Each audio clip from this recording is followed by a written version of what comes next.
मांगा ब्लॉक पाइकरापुर ग्राम निकट में ग्राम्य उन्नयन रास्ता धसी जाइए।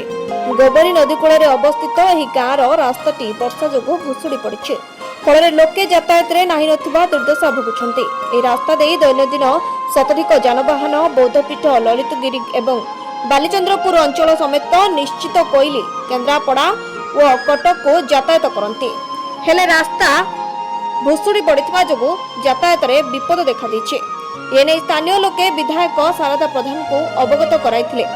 विधायक घटनास्थल में पहुंची रास्तार स्थिति अनुध्यान करने सह युद्धकालीन भित्तिरे रास्ता पुनः निर्माण पर निर्देश देथिले। विधायकों सह प्रधानमंत्री ग्राम्य सड़क योजनार कार्यनिर्वाही जंत्री सुधांशु नायक, सहकारी जंत्री चिन्मयी साहू, कनिष्ठ जंत्री उर्मी प्रियदर्शनी दास और कटक ड्रेनेज विभाग सहकारी निर्वाही जंत्री गीतांजलि बेहेरा और सहकारी जंत्री सोमेन्दु महांती समेत कुसुपुर मंडल सभापति निर्मल राउत, ललितगिरी पूर्वतन सरपंच जितेंद्र शतपथी, समिति सभ्य ध्रुवचरण सामल, मंडल सभापति भक्तचरण स्वाई उपस्थित थे।